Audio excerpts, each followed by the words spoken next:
How's it going? Thad Brown here with you on the Endgame. It is Monday, November the 24th. Thanksgiving right around the corner. Holiday season approaching, one of the best times of the year. Hope you all have safe and happy holidays, you might expect. I am not going to be doing this show on Thursday. Come on now, Thanksgiving. We all got football to watch, turkey to eat, pies to eat, lots of things to eat. So I'll be doing that on Thursday. Take this day off. I'll be back again on Monday after today. But a lot to get into today before we get into the holiday week. Obviously, Bills and Texans still marinating over the weekend. I'm going to spend a lot of time today trying to address the mountain of Bills complaints and Bills fans complaints after what we saw Thursday night in Houston. So we'll get into that for sure. Want to talk a little college football. Couple different stories intersected on the same field over the weekend. Notre Dame hammers Syracuse 70-7 in one of the crazier scores you will see between two teams that both play in power school conferences, although Notre Dame is not in a conference, but at that level. Notre Dame's, by the way, they're 35 points in the first quarter. That was their most since 1921. My favorite stat of the weekend is not that it was over 100 years since the last time Notre Dame scored 35 points. My favorite stat was the last team they did that to was Kalamazoo. I didn't even know there was a college, let alone a college that once had a football team that would play on the same field with Notre Dame. But we'll go talk about not only the Syracuse end of that, but the Notre Dame end when it comes to the college football playoffs. A lot of stuff to get to today. Let's start with the Bills, as always. And look, it has been a weekend of frustration, of anger, of a little bit of acceptance. I posted the playoff scenario for the Bills to win the division on Sunday, and overwhelmingly the responses were all, why are you bothering? This is done. It's over. This is not happening. And look, I didn't check the playoff machine chances. I'm sure it's well below 20%. It might even be in the single digits in terms of the probability of the Bills winning the division. Now, it's not impossible. Right off the bat, the Bills would have to run the table. This would be the easiest scenario. And I know sitting here thinking the Bills winning 6 games in a row against anyone sounds ridiculous right now, let alone a schedule that's going to include a road trip to Pittsburgh and games against the Patriots and the Eagles. But it could in theory happen. The Eagles just lost to Dallas yesterday, so it's not out of the realm. If the Bills were to run the table, they would still need New England to lose not only the game against Buffalo, but also one of the other division games. Simply put, the Patriots win the division if they beat the Giants, the Jets, and the Dolphins. They don't have to worry about the Buffalo or Baltimore games they have left. If you beat the 2 New York teams and Miami, the Patriots are the division champions no matter what the Bills do. So it's really, really unlikely. The one thing I will say is that the Patriots have now won, I think, 9 in a row. At some point, you would think they would stub their toe. And it looked like it might have happened yesterday or was going to happen yesterday against Cincinnati. They did the dumb thing of kicking a field goal to go up 6 when you're up by 3. I didn't see what the exact scenario was, but when you do that, you're begging to get beat. And the whole game for the Patriots yesterday was begging to get beat. They had a 3rd and goal at the 1, ran the ball twice, didn't score, ran the ball with maybe their worst running back, Ramondre Stevenson, twice and didn't score. They had a pick 6, so they handed Cincinnati 7 points in the game. They did everything you should do to blow a game, and they still didn't lose it.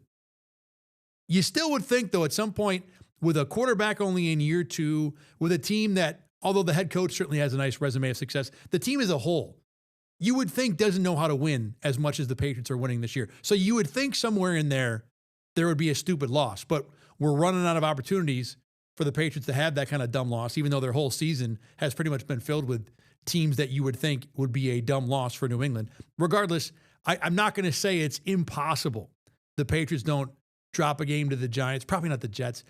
The Miami game at the end of the year, let me review Miami's schedule, just since I'm playing this out in my head here. The Dolphins are 4-7. I know it sounds like their season's over. It probably is, but they have a very, very gettable next few games to where it's not out of the realm to see Miami going into the last week of the season 8-8, and maybe they're still. I mean, if the Dolphins have even a mathematical chance of being in the playoffs, then New England is going to get their full fight. And I think if you're really thinking about the division from the Bills' point of view, and again, it's so unlikely. I totally understand if you have mentally moved on as a Bills fan. But if the Bills can at least make it so that the Patriots have to win that Miami game at the end of the year, then to be honest, I think the next 5 weeks will have been an accomplishment. And to that point, I don't think it's out of the realm that New England could blow that game. Again, they're not a team has an extensive history of just dominating divisions. It's not like this is the Chiefs or the Bills, frankly, who have all this resume of, oh yeah, we're going to finish. Yeah, we know how to get this done. We know how to win titles. So Miami, just to make this point, Saints and Jets up next. You would think those are both wins. I mean, look, it's the Dolphins, so who knows? But if they win those two, they're 6-7. Then you got the Steelers and the Bengals, which certainly are not murderer's row in terms of opponents. It's not out of the realm that Miami is 8-7. And now then the Bucs in week 17, which 48 hours ago would have seemed like a near impossible game to win, but Baker Mayfield still got the shoulder thing going. I know the Bucs said today they thought, let me just check it here. They thought he would probably be okay. I think they're still doing tests. Let me see what it says. Baker Mayfield, what is the update here?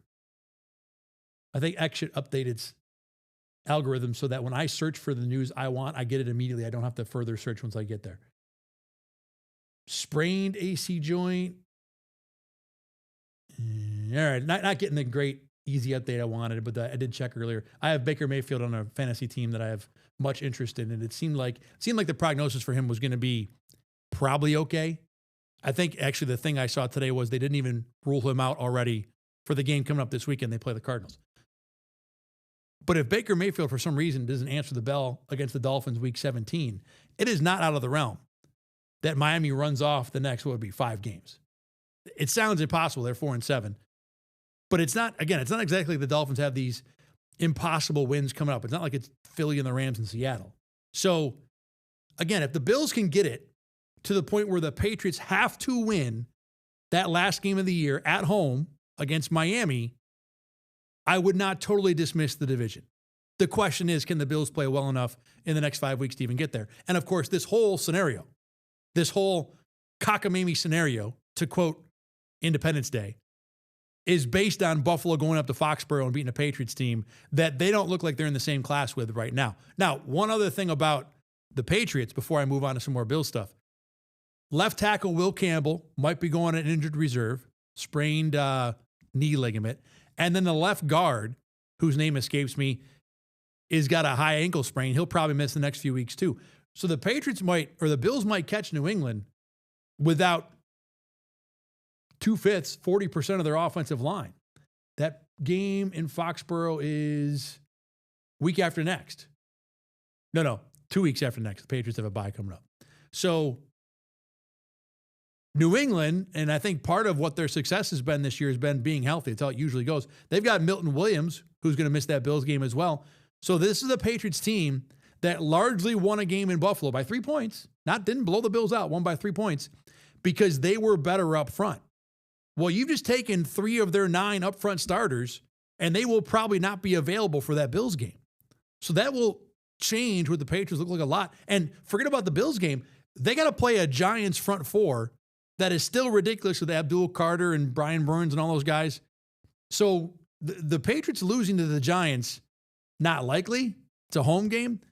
But there are a few cracks in the armor, as it were, with New England. So the division is probably done, to the point of all the people that told me I was kind of silly for even posting the scenario.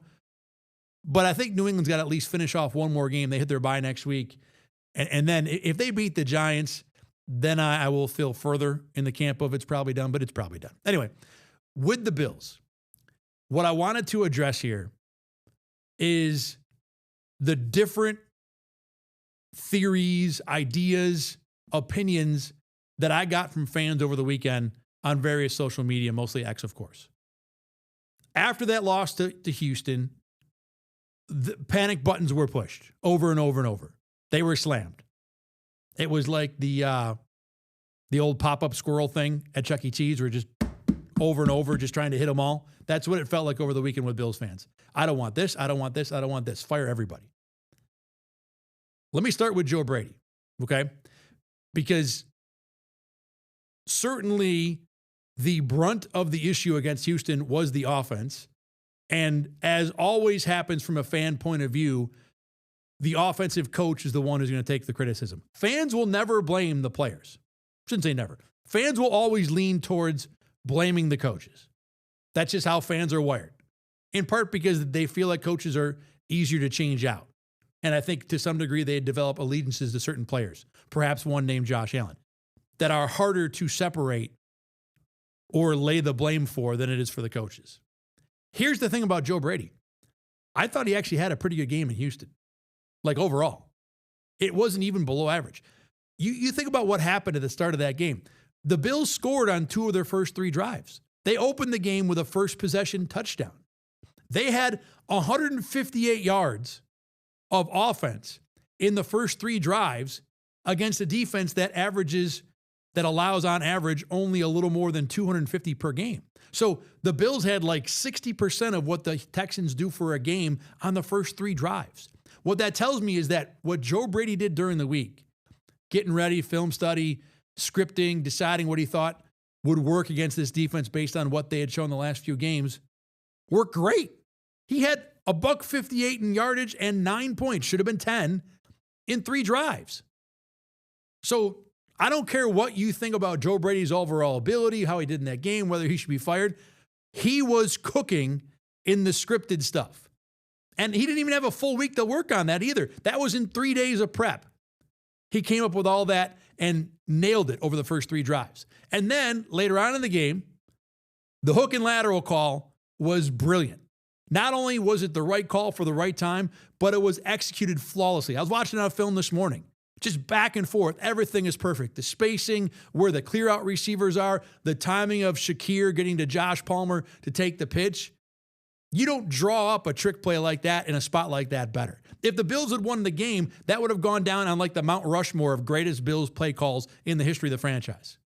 Obviously they didn't, so now it's just a footnote. It was still the right call. Even the 4th down call in the first half, part of that field goal drive I talked about, to Ty Johnson, a little scissors route. It's a perfect situation or a perfect play to beat man coverage, which the Texans were using quite a bit, as you might imagine. So over and over, Joe Brady was pressing the right buttons. Now, look, I didn't like the 4th and 1 run call with James Cook any more than any of you did. I thought it was too slow developing a play. It's a play the Bills have shown on film over and over the last few weeks, and it has been progressively working less and less and less. The Bills used it at least 3 or 4 times in this game. Now, to be fair, that was also the run call that James Cook scored on in the first drive of the game. But the Bills had used it multiple times afterward, and clearly they did not bust off a 45-yard touchdown on any of those tries with that counter run later. They got caught in a little bit of a blitz. Osiris Torrance had a bad block. It's not all in the play call, but I still hated the play call.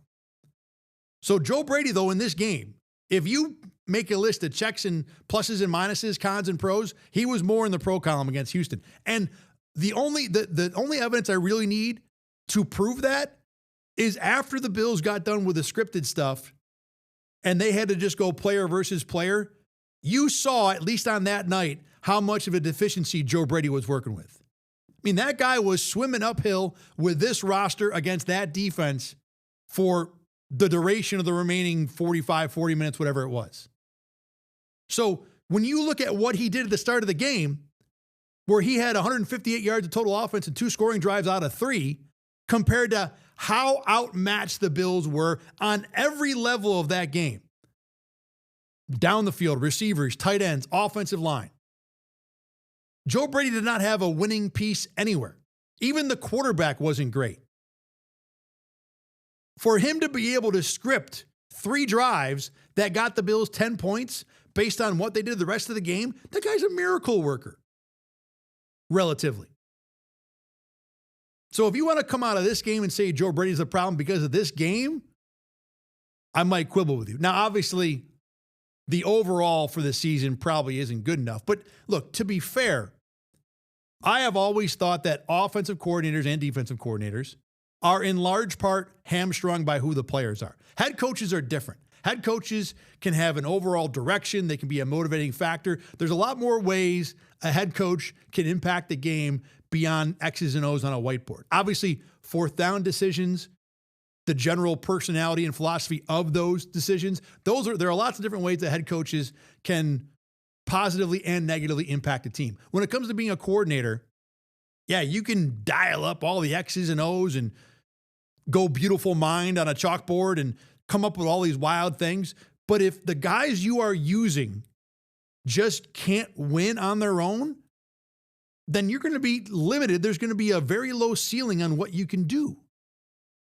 Think about it this way. If I'm playing chess against a grandmaster, and I like chess, I understand how all the moves, all the pieces on the board work, but I'm not beating anybody who plays more than once a month.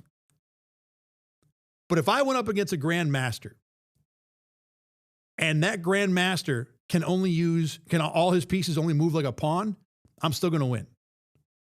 This is kind of what Joe Brady is dealing with right now. Now, look, all the Bills' offensive pieces are not pawns, but there are games where it looks that way, and this Houston game was exactly that. So you can talk about the Bills need an offensive coordinator. Why aren't they doing this thing different, using this player more, using this player less? If the players aren't good enough, it's not going to matter that much. I always think I've thought for a long time there's only maybe 2 or 3 or 4 offensive minds in the world at any one time that can really take an offense to a different level. You can use good play calling and smart philosophy and good scheme to kind of work around the edges of a player group. You know, players are, let's say you got a group and they're so good. They're like a 6 out of 10. You might be able to push them to like a 6.5 out of 10, 7 out of 10. On the flip side, if you're not very good, you might take that 6 out of 10 and drop down to a 5.5 out of 10. You're not taking a group that's a 4 out of 10 and turn them into 9 out of 10, except for 1 or 2 or 3 guys. And right now, in the current state of football, I think those 4 guys are all head coaches, and they currently work in Los Angeles, San Francisco, Chicago, and Kansas City. And everybody else is just kind of a finesser, just kind of someone who can, again, maybe help a little bit, clean up a little bit there, come up with the occasional good thought there. There are not many offensive minds that are going to come in with this Bills team, with the amount of trouble they have winning down the field and turning it into something phenomenal. They're still a top 10 offense, simply based on what Josh Allen and James Cook in the offensive line have been for most of the year. So while everybody in the world wants Joe Brady fired, and let me tell you, he might not be here next year, simply because when you have that starting block, when you have Allen and a great running back and a really good offensive line, being a top 10 offense is kind of the baseline. I get that. That's fair. But for this season and the duration of this year, I don't know how much more you can do to this offense. They just don't have enough pieces who win. And then when you pile on top of that an offensive line that has been very good up to this game. Most people rank them 2 or 3 or 4 in the league. I think that's pretty fair. Up until this game, that's what they've been. They got hammered in this game. They looked bad. Spencer Brown had the worst game I've seen him have since his rookie year.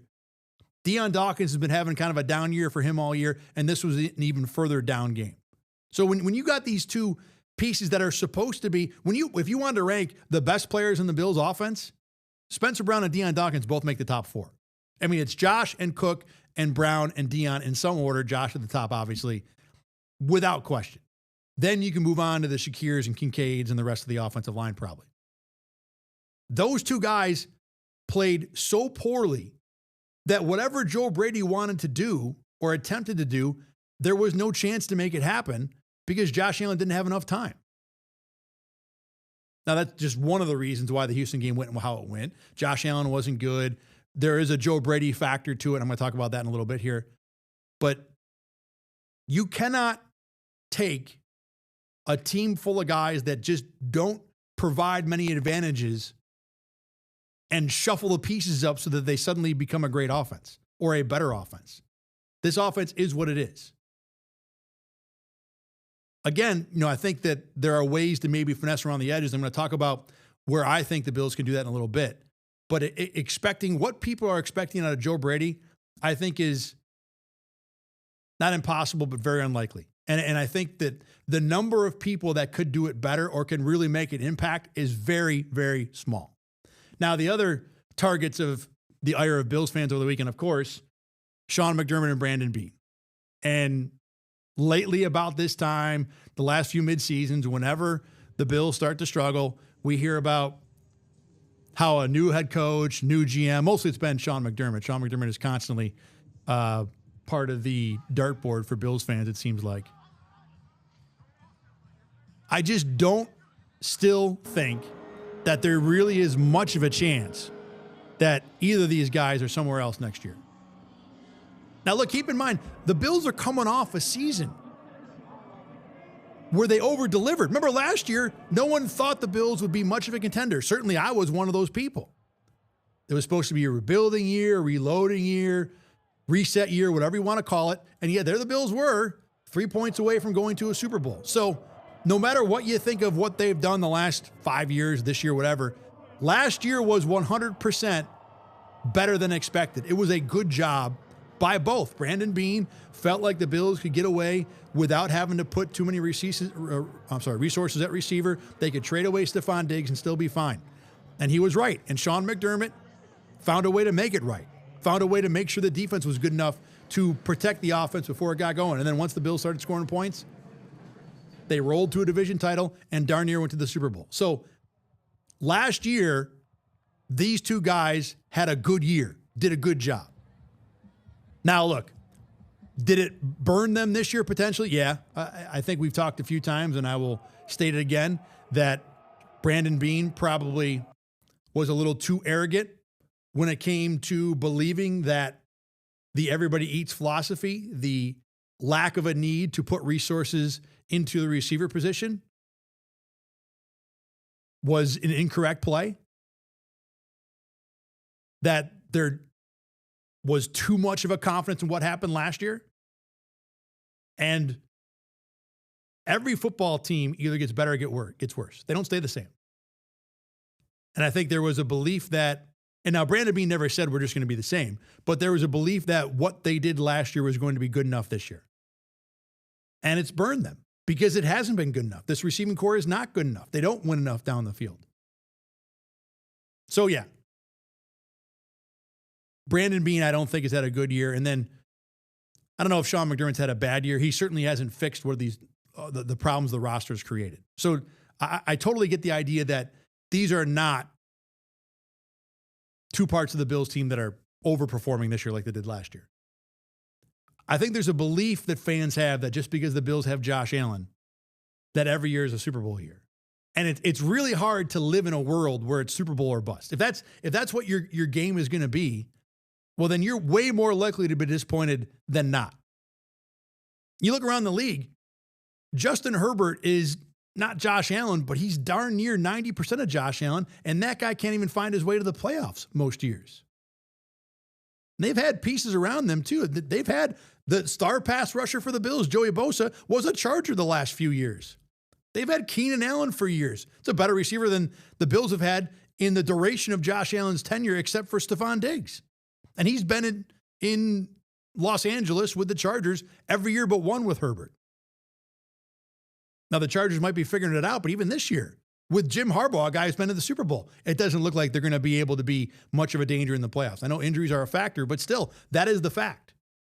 Matt Stafford is another one. This is a guy who's already won a Super Bowl. Right now, he's playing for the team that if you're going to put your mortgage on who's going to win the Super Bowl this year, it's going to for sure be the Rams. So if Matt Stafford wins another championship this year, that dude is going to walk straight to the Hall of Fame. Two Super Bowls is a guaranteed Hall of Fame ticket. And yet, he languished in Detroit forever without even making the playoffs. So the idea that if the Bills don't go deep into the playoffs, go to the Super Bowl, go to AFC championships, that's somehow a failure, well, then there's a lot of people out there who are failures. It's not a guarantee that just because you have Josh Allen, you're going to go to a Super Bowl. You look at the AFC, you've got Lamar Jackson, Joe Burrow, Herbert, Allen. And we're probably soon to put Drake May in that category too. Let's take those five guys. With Pat Mahomes and the Chiefs in the conference, and with all the other guys in the conference, with everybody in that group, it is virtually a guarantee that at least one or maybe more of those quarterbacks are not ever going to go to a Super Bowl. Not because they're failures, not because their head coaches and GMs were terrible, simply because the road is so tough and so many things have to bounce your way that you will not be able to finish. I would be stunned if all of those quarterbacks win a Super Bowl in the duration of their career. In part because obviously Lamar and Josh and Burrow to an extent are about halfway through their career already. Herbert too. So there's a number of years that are gone already. All these guys, Josh Allen's going to be 30 next year. The bottom line is fans in Buffalo have come to a point where if this team is not Super Bowl caliber, then everybody should be fired. And look, there's a world where that's not good enough and where you might have to move on. But this regime has also been more successful with a great quarterback than a few others I just named. Not all of them. Obviously, the one in Kansas City has been doing pretty good. They're figuring things out in Philadelphia. Cincinnati's been to a Super Bowl at least. But in Baltimore, they've got a quarterback that's very much the equal of Josh Allen and a head coach who's not only been to but won a Super Bowl. And they can't do any better than Brandon Beane and Sean McDermott have done. So I think the first thing I want to say is the idea or the approach that McDermott and Beane are somehow failures because of the Bills' inability to do the Super Bowl is probably just flat out incorrect. That this has been a successful regime even when you consider the idea they have one of the great quarterbacks certainly in the game now, maybe of all time. Now, that doesn't mean that at some point you got to move on from them. At some point, you've been banging your head against the same wall over and over and over, and then it's time to make a change. I get all that. Here's the other part of this about why I think it's difficult to expect McDermott and or Beane to be somewhere else next year.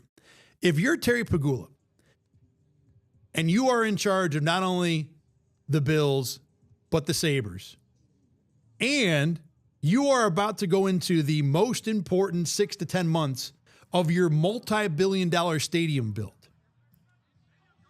Why, with all those things going on elsewhere outside the Bills, with everything that you got to make sure goes right with this stadium, if this stadium is wrong at all, remember, this is a stadium, for example, that's been billed as will not be affected by the wind.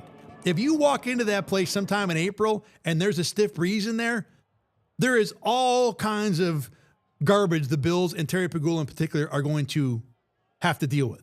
So that is absolutely an A1 priority for you. And then your hockey team, no matter what coach you bring in, what GM you bring in, how many different players you bring in, cannot play itself out of a paper bag right now.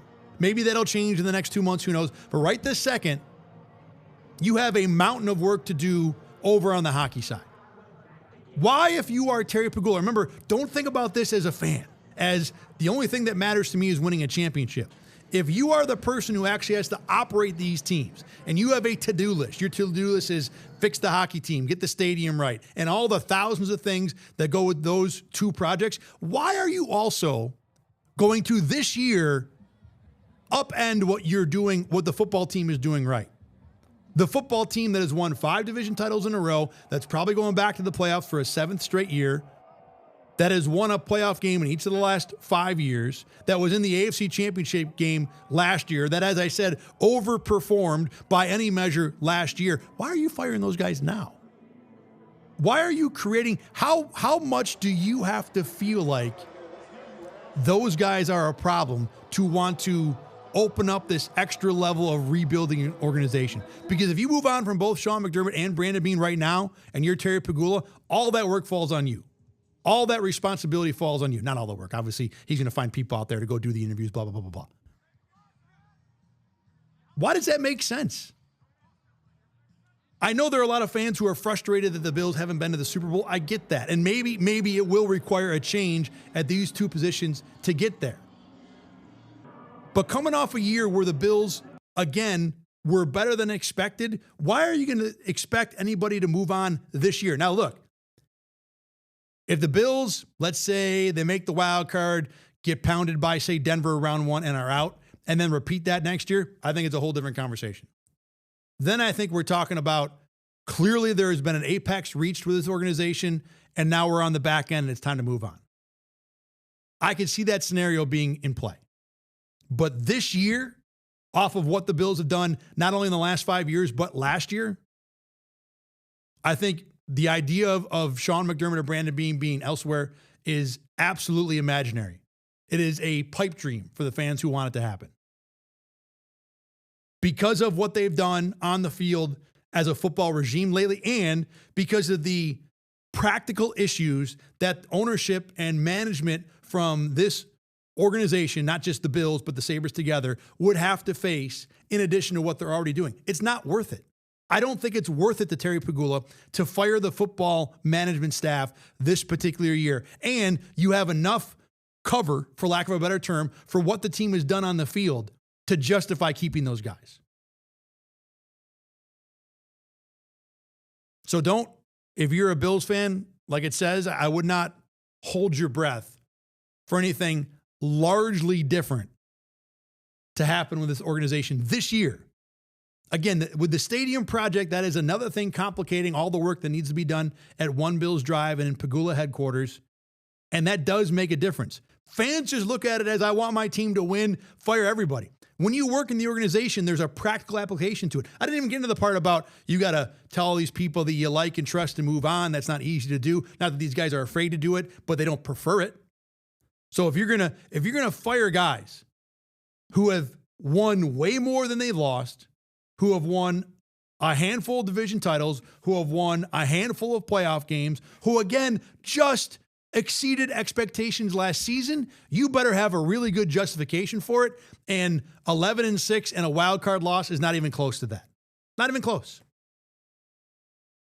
All right, we're gonna take a break. When we come back here, I do want to get into a little bit of what I think the Bills could, maybe should do different to help this team out. Everybody out there's got a plan right now.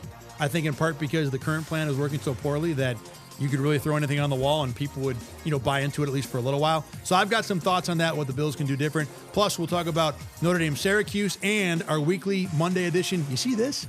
Wild and wacky and weird stuff from over the weekend. My name is Thad Brown. This is Rochester First. Of course, the kids, they all call it Rock One. You're watching the Endgame. We are back right after a break.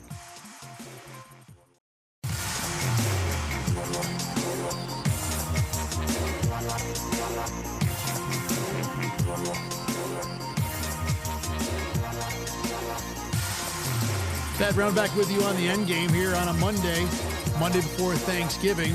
Coming up later tonight, BKL Nightly is back for you. We took the weekend off, obviously, with the Bills resting from after the Texans loss. We'll be on the air here in Rochester First tonight at 8:30. Myself, Caleb Carr, wrapping up that game. Some more sound, what the coaches had to say over the weekend, and what we think about the Bills going forward. That's, again, BKL Nightly every single Monday through Thursday. You can see it right here on Rochester First at 8:30 p.m. All right, so the Bills hasn't worked out the last few weeks with the offense, even though, again, they're still ranked top 10 in just about everything. I haven't gone through the stats this Tuesday following what's gone on, or this Monday following what's gone on over the weekend in the NFL. But even going into the Houston game, they were solidly in the top 10. So this is still a good offense, even if it doesn't look like that. I think it's fair to say that the schedule has helped it out a little bit. But there's no doubt, I think, for anybody who's watched this offense, that what we've seen the last 6 weeks translates to a group that right this second is not good enough to go to a Super Bowl, which we just got done talking about it, how much that's the only thing that matters to most fans. So what can the Bills do different? I got a couple thoughts for you. Number one here, I think the Bills need to get some different receivers more involved. Prior to this week, this has been a Shakir, Keon Coleman, Dalton Kincaid centered offense primarily. Shakir certainly deserves it. Kincaid's having a season that says he needs to get more involved, even if I will tell you that Kincaid's success is more circumstantial than him dictating anything. Regardless, he's an athletic tight end, and the Bills have done a pretty good job of using him so far. Keon has been a problem on a number of levels. I don't really want to get into him today. We've talked about him enough the last few shows. What I do think the Bills can and should do more is use Elijah Moore and Josh Palmer as more the focus. I think Palmer especially. Palmer's a guy that, to me, has been the most consistent top to bottom all season long when it comes to separating on his own. That game against Houston, the interception right at the end of the game, Josh Palmer is open. That's where Josh Allen is throwing to. Now, what happens on the play is, as Allen's throwing, Palmer's open. He's not wide open, but he's open. He decides to adjust the route upfield, and Allen throws to where he was. And that allowed the defensive back that Palmer thought he was going to get behind to just step in front and make the interception. Regardless, there's a reason Josh Allen's making that throw, other than he's seeing his life flash before his eyes. It's because Palmer was open. And this happens on a regular enough basis to where I'd like to see the Bills make Palmer more of the first read. There are very few plays on this team, especially against this Houston team on Thursday night, where number 5 is the guy you're going to first. Happens occasionally, but not a lot. Mostly it's Shakir, it's Kincaid, little running back stuff, but not Palmer. And of all the receivers on this team, wide receivers, the one I trust to be open most often is Josh Palmer, even more so than Khalil Shakir. Shakir has always been good at dissecting zone, but head-to-head, when he's manned up, especially when he catches someone who's in his weight class in terms of running routes, so a wide receiver, a defensive back, a corner, sometimes a safety, Shakir is not necessarily a plus matchup for the Bills in those situations. Palmer can be. So making Palmer more of a focus of the offense, I think might be step 1. Step 2 for me is just getting Elijah Moore more snaps. Elijah Moore all year has not been effective, has not been a guy that has really stood out. But the last few weeks, the Miami game, the Tampa game, this game against Houston, 18 is one that's popping up as being open here and there. Elijah Moore, as a regular part of the passing game, is not going to transform this passing game. But we talked earlier. At this point, the Bills' best hope is probably working around the edges. I think Elijah Moore is a guy that can help you around the edges, that can create more wins than what you're getting already with Gabe Davis and Keon Coleman and Terrell Shavers. Even if Elijah Moore isn't the larger size, prototypical X receiver that most teams like to have, including apparently the Bills.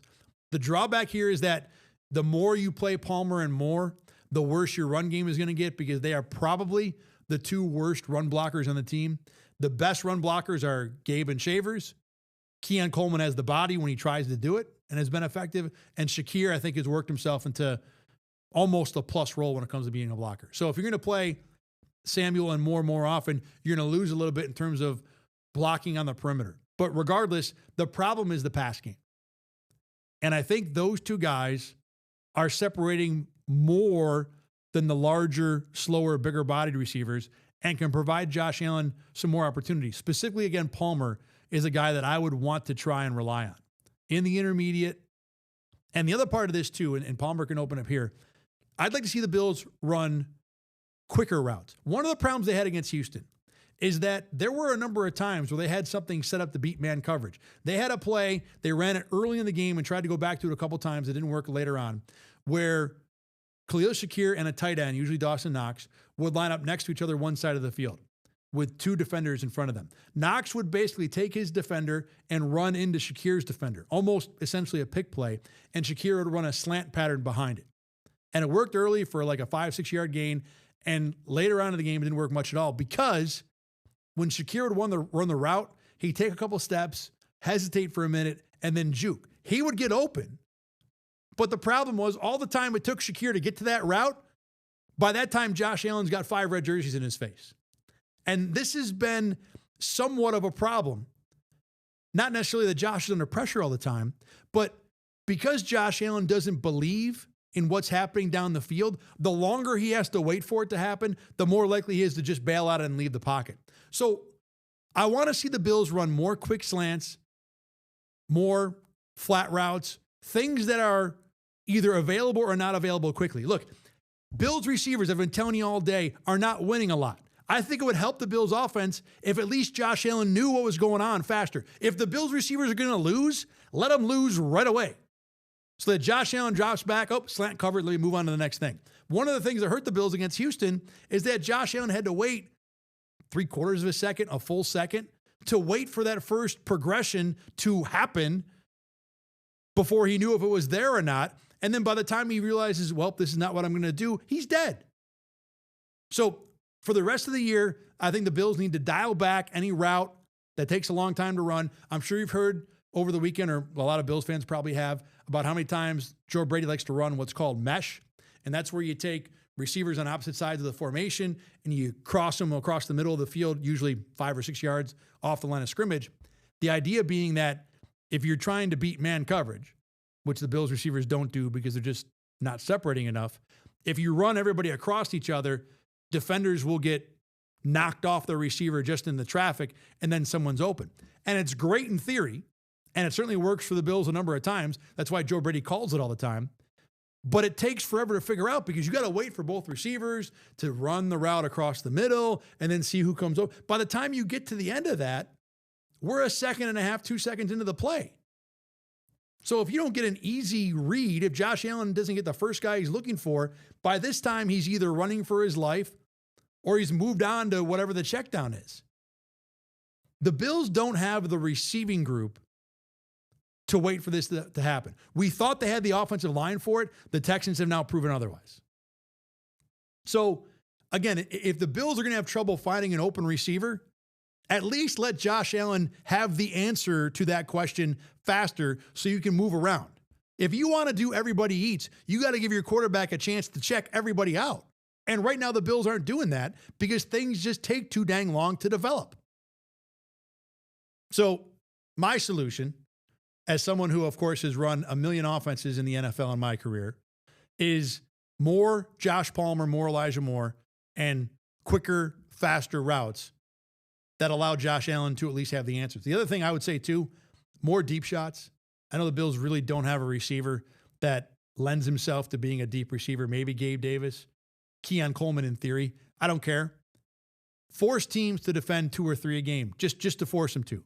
You might catch a pass interference penalty. You might hit one. Look, if you hit a 50-yarder early, even if teams don't believe in you, and let me tell you, there is no defense in the NFL right now that's scared of the Bills' offense. If you didn't see, and I posted this on X over the weekend, Thad Brown 7 on X, Emmanuel Acho did a breakdown of the Bills' sacks against the Texans and pointed out that in the second half, on 3rd and 20, Houston played man-to-man defense with 1 safety in the middle of the field.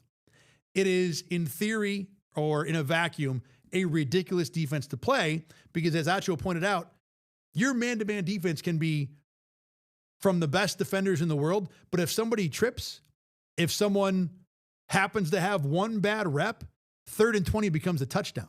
That's why nobody plays it. You play 2 safeties over the top, you play zone coverage, you let the other team complete a pass, you make a tackle, and you walk off the field.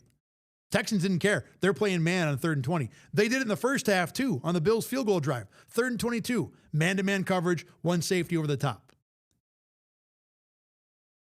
Listen to what the NFL is telling you. There is nobody who's afraid of this Bills receiving corps. They don't respect it, and they're not going to respect it. So use that disrespect in your favor. If teams are going to play single high safety on you, run somebody straight down the field, down the sideline. Make that corner chase them. Yeah, you might still lose it, but if you don't, it's a 60-yard touchdown. And maybe that'll back off defenses going forward. Again, if I really had all the answers, I'd be working for the team, but those are just my thoughts. Okay, let's move on to college football because there was a monster game over the weekend from a reaction point of view, not necessarily in terms of how it went. Notre Dame beat Syracuse 70-7. I talked about the 35 points in the first quarter earlier in the show. From the Syracuse side here, look, Fran Brown has had one good year, one bad year at this point. Last year was the good year. This year is decidedly the bad year. Didn't help that Syracuse lost their starting quarterback to an Achilles tear back in the first quarter of the season, week 4, I think it was. Look, no one in the world, not at any level of football, is going to have a great year if the guy you want to be your quarterback plays 3 games and change. So that's certainly a part of this. Now, it goes beyond that. You don't lose 70-7 because you had a quarterback get hurt. And frankly, Syracuse didn't look great even when they had the starting quarterback. Remember, they're running wind sprints after a home overtime win against UConn. So nothing about this season has been good. But I will say what Fran Brown has done overall in terms of the way he's addressed this bad season does not give me such pause that I want to bail on Syracuse already and Fran Brown. Look, nothing this year has been good, but it's 1 year. I'm willing to kind of chalk it up to that. Now, from the Notre Dame point of view, this is the more fun one because Notre Dame, like Duke basketball and the Yankees and the Lakers and the Cowboys, inspires the polarization of the entire world. And right now, Notre Dame is in a spot, if the college football playoff started today, Notre Dame would be in the playoff. There are many fan bases who have a problem with that. Now, Among the top three are Alabama, Miami, and BYU. Alabama, I think, has a beef. They've got 4 top 25 wins. Notre Dame's only got 2. I think Bama should be in front of Notre Dame, but whatever. It doesn't even matter. The ones that are really interesting are Miami and BYU, and Miami fan in particular. Miami fan is beside themselves trying to figure out why the team they beat week 1 is ranked ahead of them right now. And it's really not that hard, Miami fan.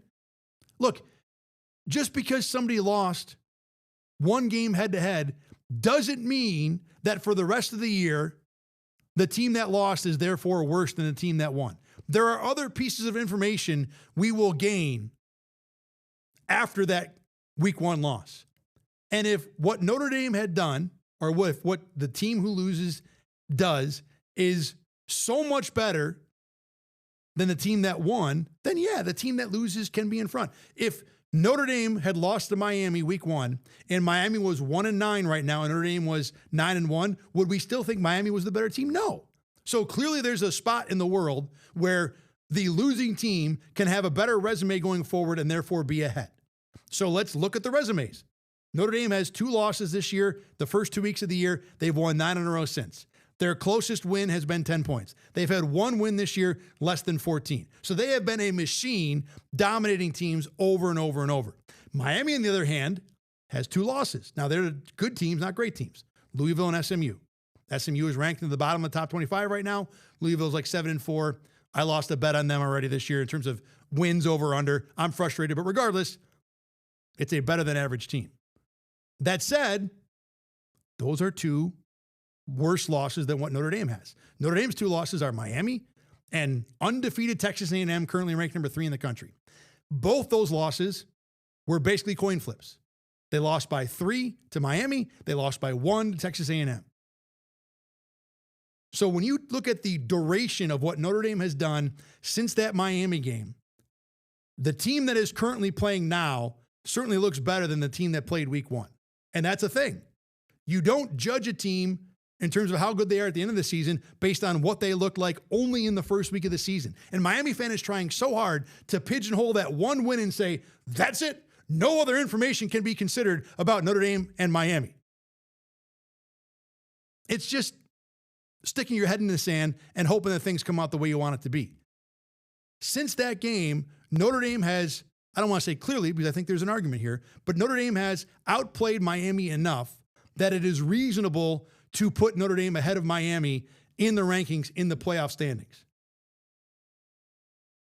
Even if Miami won that game, that one game at the beginning of the year. Notre Dame is the hotter team. Notre Dame is the team that does not have a mistake. Notre Dame's losses are against teams that either are in the playoff or close to it. Every other category, Notre Dame has a better overall strength of schedule. Every other category when it comes to ranking a team, Notre Dame is winning right now. So even though they lost that one game to Miami, Notre Dame has reasonably done enough to overtake the Hurricanes to be able to negate that one loss. And yes, it makes a difference. That loss was the first week of the season. And then when it comes to BYU, like I know overall strength of schedule better, 1 less loss, those things matter. BYU hasn't beaten anybody.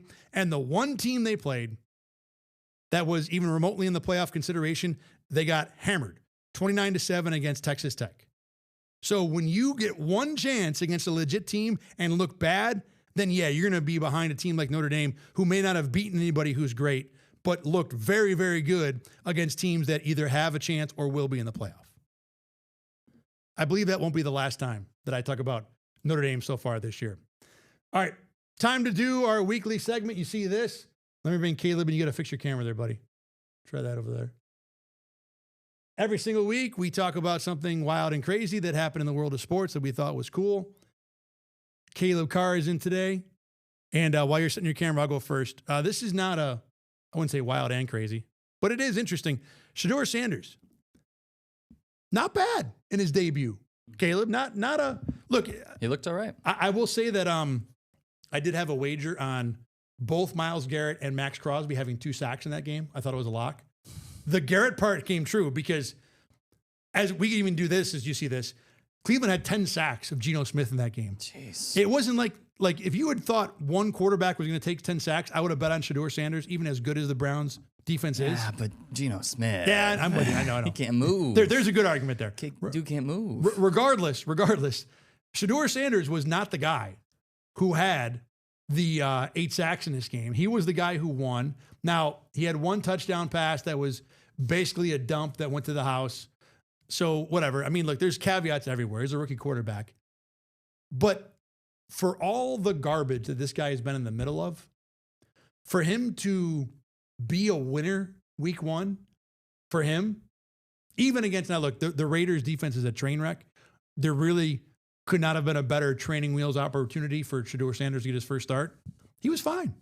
He made the plays he had to make. They won the game going away. It wasn't like they had some last second field goal. So he's taken a lot of crap, a lot of it produced on his own, if not produced in family, in something that he unfortunately endorsed. Yeah. But the guy played well, and he's going to start again. He should start again.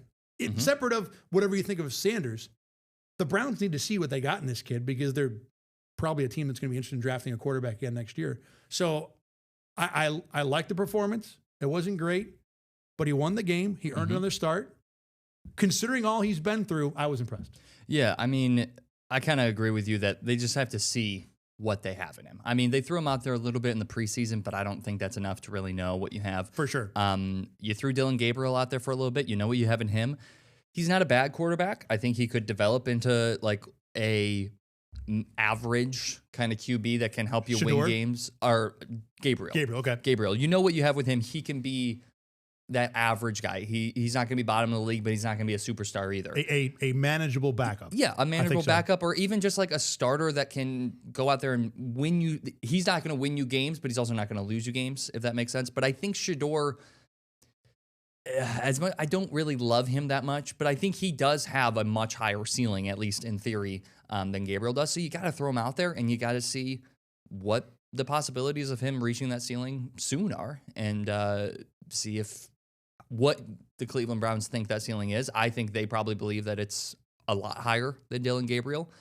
Part of the reason maybe why they drafted him, although he was drafted late. But the theory out there is that the Browns coaches wanted Gabriel and management wanted Sanders. And so the coaches may not believe. The thought this year has been, because remember when Sanders played his first game last week, there was he hasn't taken first team snaps all year. And look, backups are not supposed to take first team snaps, but the implication was coaches were holding him back because they don't want him to play at all. Yeah. Which may or may not be true. I think it's good that we'll see good days getting out there. We'll see. I mean, there's a lot of, with Shedeur, he's one of the players, he's one of those guys in the league right now that there are extremes on both ends. There are people that hate him so much, anything he says or does. And listen, I get it. He's cocky out there. He's cocky out there. I get why you don't like him. But then there are the people that are like, worship the ground he walks on. And it's like, dude, that's way too far. They might be worshiping the information they're getting from his father or the about information. Other things. Yes. But there's extremes for him. But hopefully after a few games, we'll kind of balance it out a little bit. All right, what do you got here? I've got the Players Era College Basketball Tournament kicking off today. It's today, tomorrow, and then you've got games on Wednesday and Thursday as well. It is the largest college basketball tournament outside of March. I love that it's happening this early. It's growing. This is only its second year. Last year, I can't remember the number that they had last year, but it was much smaller last year. They've got 18 teams this year. They're looking to have 32 teams next year. They just keep growing. Syracuse is one of those teams. They've got Houston today. They'll be playing Kansas tomorrow. Oh, those games should go well. They'll be tough. Well, those will be real tests to see just how good Syracuse possibly is.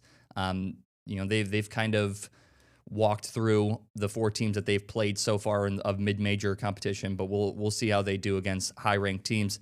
It's pool play to start, so every team will have 2 games, and then after that, the top 2 teams will play in a championship. The next 2 will play in a third-place game, and then it will just kind of consolation games. Oh, so there'll be a 17th place game essentially.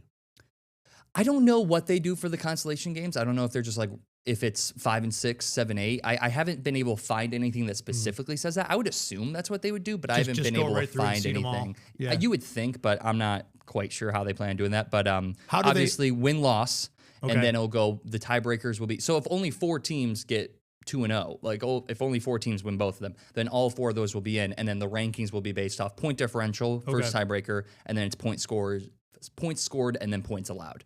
So you might see teams like really trying to run it up to 50 points. This will kind of be like NBA Cup-esque, where you're just trying to score as many points as you can, and we kind of saw that in Tennessee and Rutgers today. Tennessee won 85-60, first game of the tournament. They probably could have stepped off the gas a little bit, but it's like, we got to put up as many points as we can. We got to run this up a little bit so that we can see what we can do. But the teams in this are great. 8 of them are ranked. That's newest AP poll just dropped this morning. So with that, 8 of the teams are ranked. 17 of the 18 teams are in the KenPom top 100 right now. The only team out of it is Rutgers, and they're only like sitting at like 120. So they're still not, obviously they struggled against Tennessee, but they're still not bad. It is a great tournament. And I'm so excited to watch the rest of them tonight. We got like 30 seconds here. Why is this so unique for a college basketball fan, this event?